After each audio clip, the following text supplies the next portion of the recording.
Assalamualaikum warahmatullahi wabarakatuh.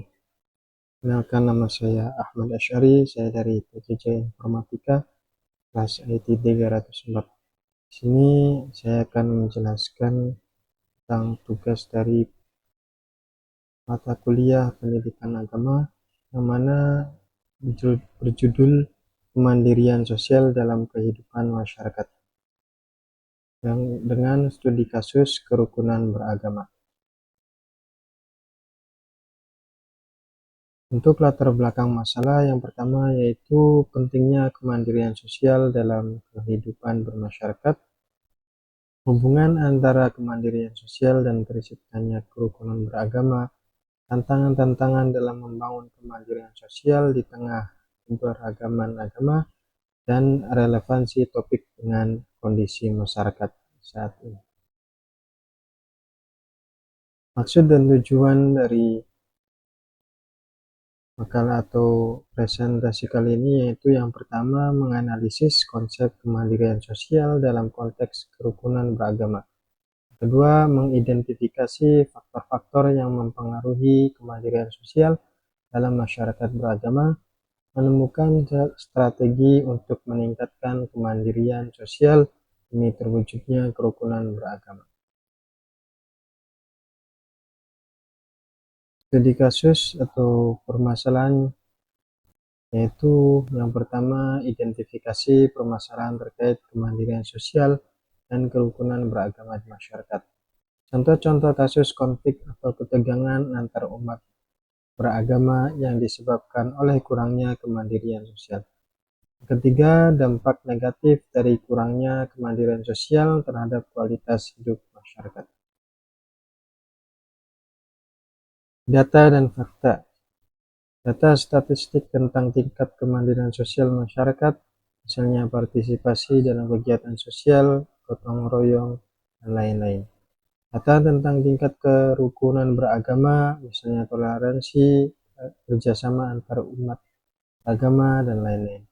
Fakta-fakta tentang penyebab konflik atau ketegangan antar umat beragama, dan informasi tentang upaya-upaya yang telah dilakukan untuk meningkatkan kemandirian sosial dan kerukunan beragama.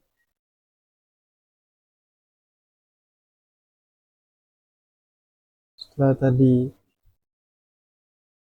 fakta dan data, ada pembahasan yang mana ada beberapa. Pertama yaitu tentang teori kemandirian sosial, misalnya teori pemberdayaan masyarakat, teori modal sosial. Kedua, konsep kerukunan beragama dalam Islam dan agama-agama lain.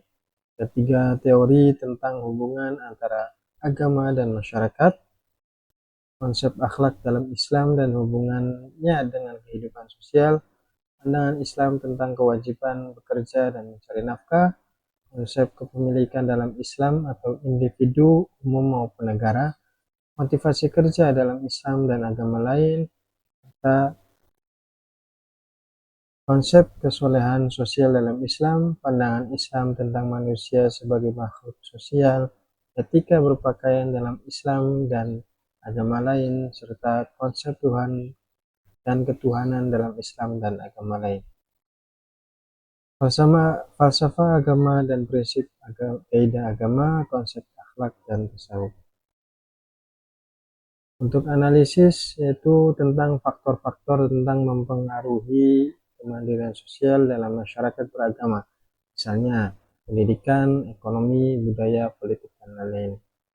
Analisis tentang dampak kemandirian sosial terhadap kerukunan beragama, analisis tentang peran agama dalam membangun kemandirian sosial dan kerukunan beragama, analisis tentang upaya-upaya yang efektif untuk meningkatkan kemandirian sosial dan kerukunan beragama, serta analisis tentang implikasi konsep akhlak dalam kehidupan sosial dan kerukunan beragama.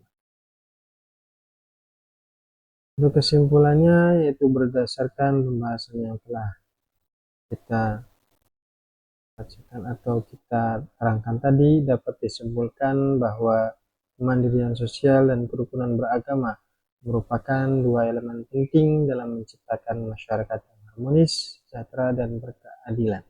Kemandirian sosial tidak hanya mencakup kemampuan individu untuk memenuhi kebutuhan hidupnya sendiri, tapi juga melibatkan kontribusi aktif dalam kehidupan masyarakat. Dalam Islam, konsep ini tercermin melalui nilai-nilai kesolehan sosial atau ibadah muta'aliyah yang menekankan pentingnya berbuat baik kepada sesama manusia dan lingkungan. Kerukunan beragama di sisi lain adalah fondasi utama bagi stabilitas sosial di masyarakat yang multikultural dan multiagama seperti di Indonesia.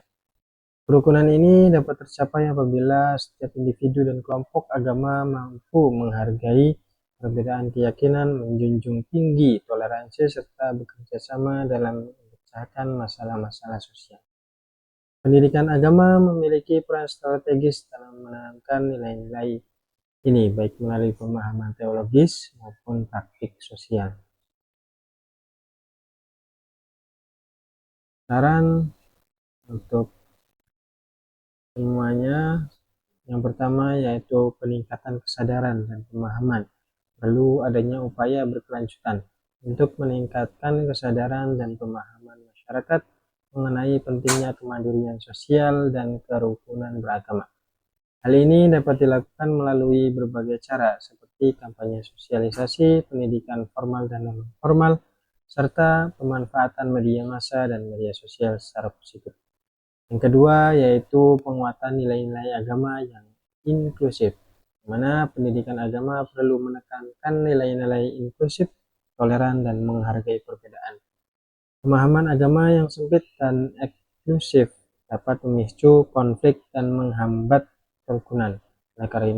Oleh karena itu, penting untuk mempromosikan dialog antar agama dan kerjasama lintas agama dalam berbagai bidang. Mungkin cukup sekian dari saya. Terima kasih. Wassalamualaikum warahmatullahi wabarakatuh.